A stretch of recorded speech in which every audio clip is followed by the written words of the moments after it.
The Wild West wasn't just lawless, it was filthy. Think dusty towns and unwashed bodies. Sure, but go deeper. No toilets, no soap, no running water. Hygiene was a fantasy. Cowboys and settlers didn't just live hard, they stank, they itched, they suffered. Disease ran wild. The stink? Even worse. This isn't the West you saw in movies. It's the real, raw, revolting version. So, saddle up. We're about to expose the side of the Wild West they never show you. And warning, you might never look at a cowboy the same way again. Number 1. Toilets, try a hole and a hope. Let's start with the most basic human necessity. Relief. Today, you press a button, flush, and forget. But in the Wild West, there were no bathrooms, no toilets, no privacy. You went where you could, behind a tree, down a dusty trail, or in the middle of nowhere, hoping no one was watching. If you were lucky, the settlement had an outhouse, and even that was a wooden box teetering over a shallow pit.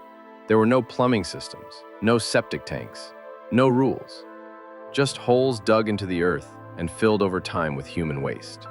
The stench was unbearable in the summer heat, rising like a ghost and hanging in the air. Flies swarmed, rats crept in at night, disease seeped into the soil. Kids played just feet away, unaware they were standing on sickness. Most outhouses didn't even have doors that latched. If you were inside, your only privacy was a prayer. And once the pit was full, they dug another.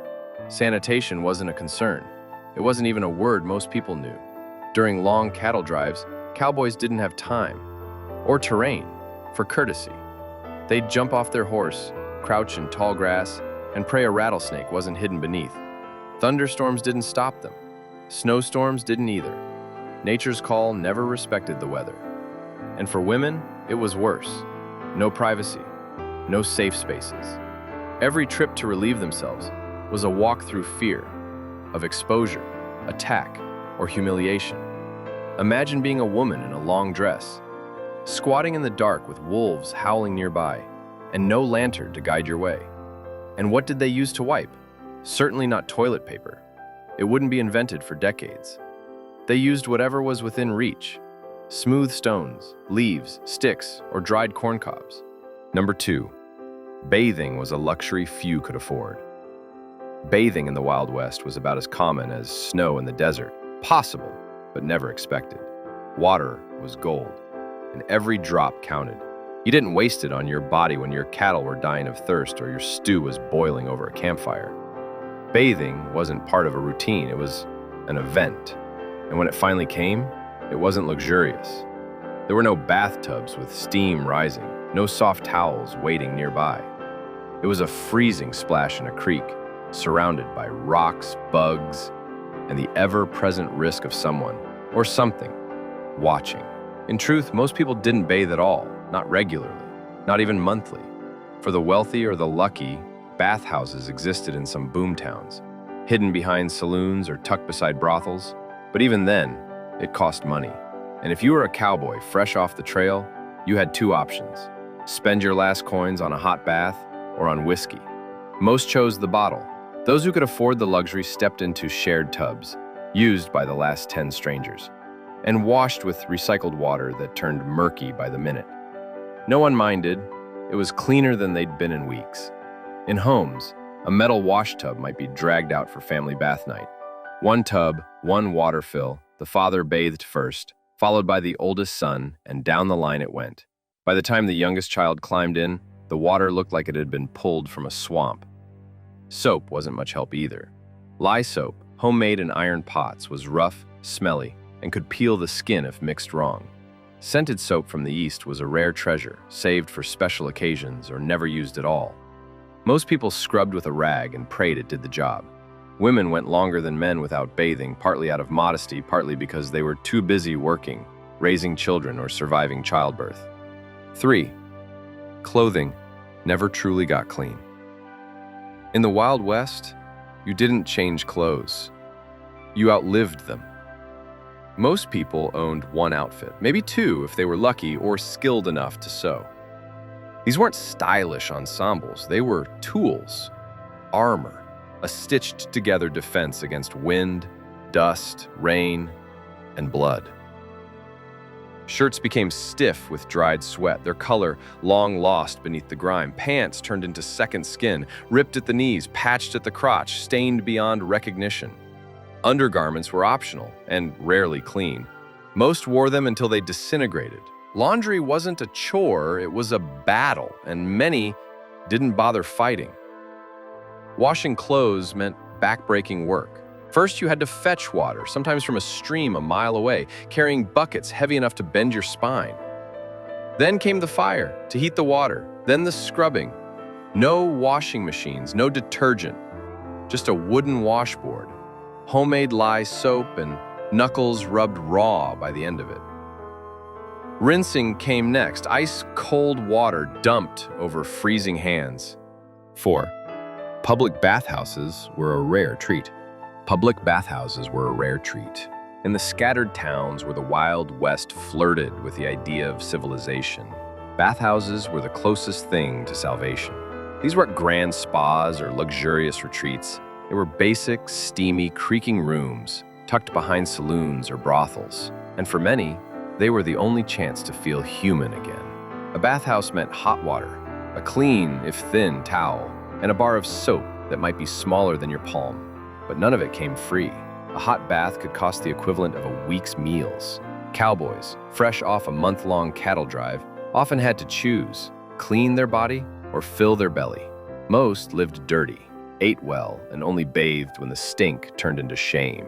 For those who could afford it, the bath was rarely solitary. Tubs were shared, the same water served man after man, each one soaking in the ghosts of the last. Skin flakes floated on the surface.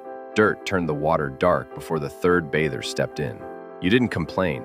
It was better than the dust crusting your skin or the lice crawling through your waistband. 5. Brushing teeth wasn't a thing in the Wild West. Dental hygiene wasn't just overlooked. It was practically a myth. Toothbrushes were rare curiosities, not daily essentials. The average settler didn't brush, didn't floss, and didn't even consider mouth care a priority.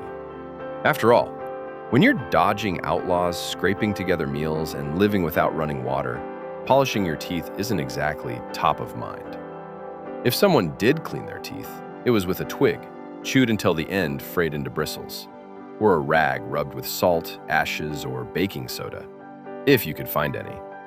But most didn't bother. Why would they? There was no toothpaste, no education, no expectation. The results were horrifying. Teeth rotted quickly in the dry, dust-choked air. Cavities were common by age 10. Gums swelled and bled like open wounds. Breath was thick and sour, puffing cheeks into swollen balloons. Pus and blood leaked from mouths that hadn't smiled in years. And when the agony peaked, there was only one man to see, the town dentist. But don't let the title fool you. He was usually the same man who cut hair, shoed horses, or served whiskey. And he didn't use gloves. There were no sterilized instruments, just rusting pliers, an old handkerchief, and a bottle of liquor to numb the nerves. Teeth weren't treated, they were torn out. Yanked with brute strength, often while the patient was pinned to a chair or held down by friends. Screams echoed through town. Blood pooled on wooden floors. Jaws cracked. Gums split. Roots snapped off inside. Infection sometimes worsened after the procedure. But pain relief, even if temporary, was worth the risk. And if you lost a tooth, you didn't replace it with something fancy. False teeth were made of carved wood, bits of ivory, or, disturbingly, someone else's pulled teeth. You might wear the molar of a dead man and never know it. 6. Disease spread like wildfire. The Wild West didn't need bullets to kill. It had something far more efficient: filth. Long before anyone understood what germs were, settlers unknowingly lived in the perfect breeding ground for disease. Towns sprang up overnight, hastily thrown together with zero planning for sanitation. Roads turned to rivers when it rained, carrying waste straight through camps and kitchens. Outhouses were built beside wells, contaminating the only water source with every flush of nature.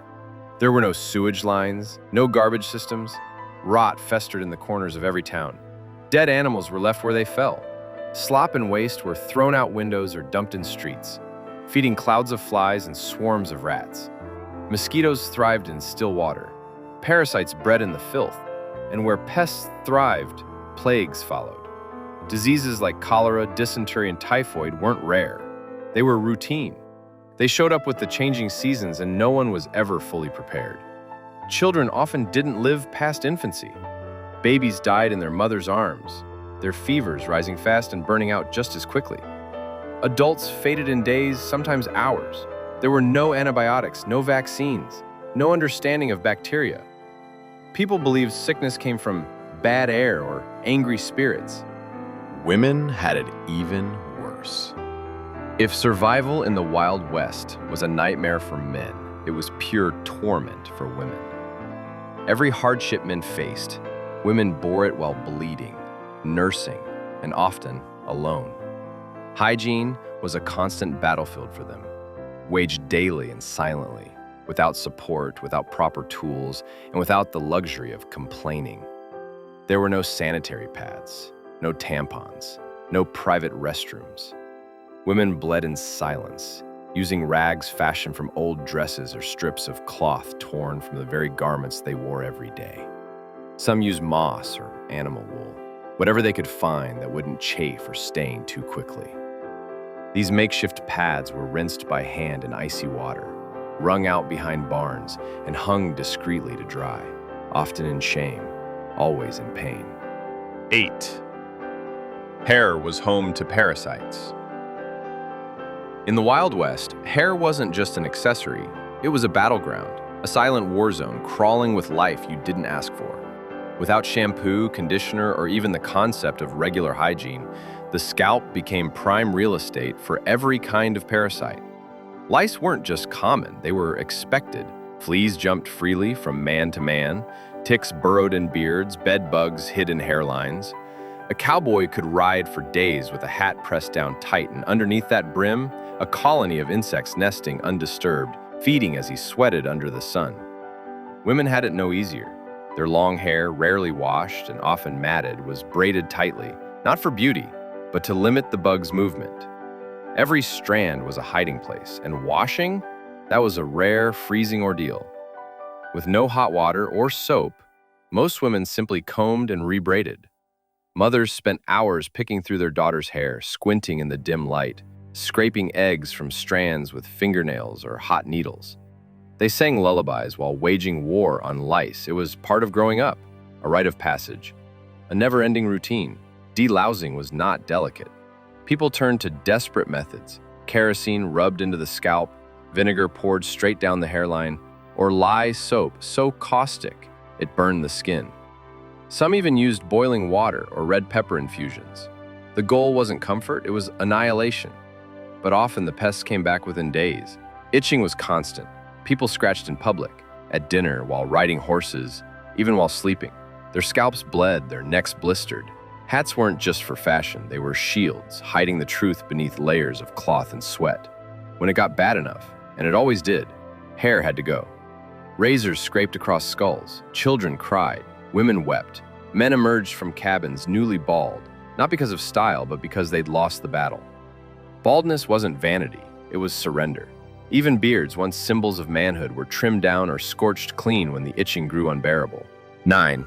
Outhouses were deadly too. In towns lucky enough to even have outhouses, those rickety wooden boxes were far from safe. Built quickly and cheaply, they stood over shallow pits of human waste. No plumbing, no lining, no protection. Just a splintering door, a hole in a plank, and the ever-present stench of something foul and forgotten. You didn't walk toward an outhouse. You braced yourself for it. The smell hit before your hand even touched the door. Hot, sour, humid air leaked through the cracks and clung to your skin. Inside, it was darker than midnight. No windows, no ventilation. The light that made it through the slats only illuminated the horror. The floor creaked under every step, boards warped by rain, warped by heat. Some were already cracked through. People told stories of neighbors who fell through, plunging into the pit of disease below. Some were rescued, shaken, filthy, and humiliated. Others weren't so lucky. They never came out. The idea of death by outhouse sounds like a joke today, but back then, it was a real fear. And then there were the living things. Spiders clung to every corner. Rats scampered beneath the seat. Snakes, some venomous, curled in the shadows, drawn by warmth and the scent of prey. Sitting down wasn't a break, it was a gamble. At night, things got worse. You needed light, a lantern, a candle. But fire and methane don't mix. One spark in the wrong moment, and the outhouse could explode. Yes, explode. The air inside those pits was a chemical cocktail of rot and gas. Several frontier newspapers told tales of walls blown out, of burns that couldn't be healed. It wasn't uncommon. And if the danger from within wasn't enough, there were threats from without. Outhouses, isolated at the edge of town, became hiding spots for outlaws or runaways. Some were robbed mid-squat. Others were caught in the crossfire of drunken gunfire. Some idiots used outhouses for target practice. Gunshots at night didn't always mean a duel. Sometimes it meant someone was blowing holes in a toilet, and the seasons offered no mercy. In summer, the outhouse baked like an oven. Flies swarmed in black clouds, spreading filth from pit to picnic without a pause. In winter, the seat froze solid. The air stung your skin. You had to choose between frostbite and bladder pain. And yet there was no alternative. You had to go somewhere. But somewhere meant risk of infection, of injury, of humiliation. Relief didn't exist in the Wild West, not even in your most private moments.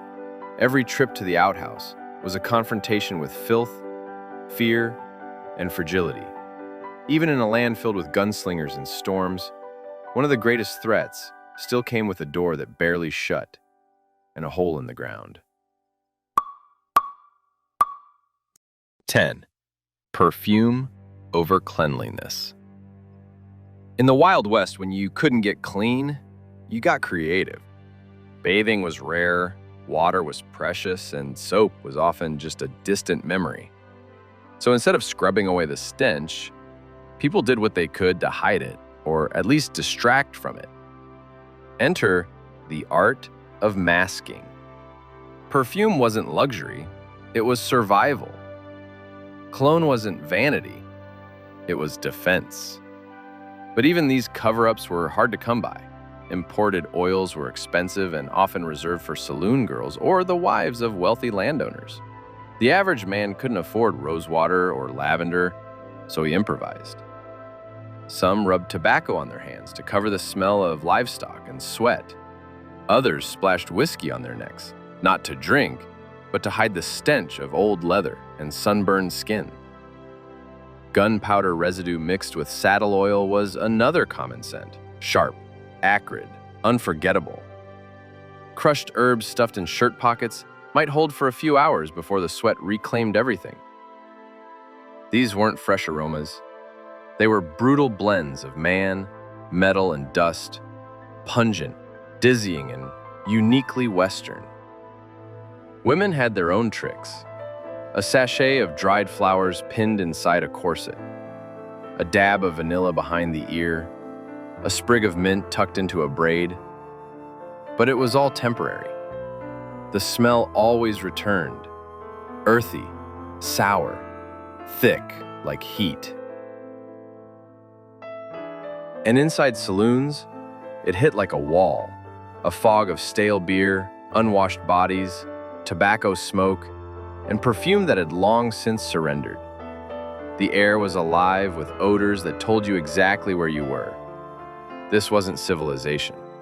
It was survival. And yet, if someone walked in smelling clean, truly clean, they weren't admired. They were watched. Suspicion followed them. Were they a preacher? A lawman? A spy from back east? Because out here, cleanliness wasn't associated with class. It was associated with danger. It meant you didn't belong. The real scent of the West wasn't rosewater or mint. It was sweat, leather, whiskey, horse, blood, and dust, all baked into your skin and your soul. You couldn't wash it off. You couldn't outrun it. You wore it like a second identity. Perfume was just the lie layered on top of truth, a final flourish before you step back out into the dirt and heat. It never masked what mattered. It only tried. Conclusion. Dirt was the West's true companion. We remember the Wild West in flashes of glory. The outlaw's stare, the sheriff's badge, the lonely sunset ride. But the truth, the real truth, is buried beneath layers of grime no one talks about. Behind every legend stood a man or woman caked in filth. Behind every myth was a mattress full of lice, a shirt stiff with blood, and boots that hadn't been cleaned in years. There were no rules for cleanliness. There were no expectations. If you were lucky, you had enough water to drink. If you were blessed, you didn't catch fever from a cup of it. Comfort was a myth. Luxury, a fantasy. And clean clothes, that was a dream spoken only by those who hadn't yet lived a real day on the frontier. But still, they endured. Every foul-smelling shirt told a story. Every cracked heel marked another mile walked through hardship. Every crooked smile, missing teeth and all, was proof that someone had fought and maybe won. The Wild West wasn't tamed by the polished, it was built by the filthy. By hands stained with work, by bodies layered in dirt, by hearts hardened by pain. So the next time you picture that cowboy riding into the golden horizon, imagine what's under the hat. A lice-ridden scalp, hair matted with grease. Under the coat, weeks of sweat and skin burned raw by the sun. And under the legend, a person, flawed, dirty, desperate, just trying to make it one more day in a land where the smell of death came quicker than the promise of soap. In the West, dirt wasn't the enemy. It was the constant, the companion, the truth beneath the myth.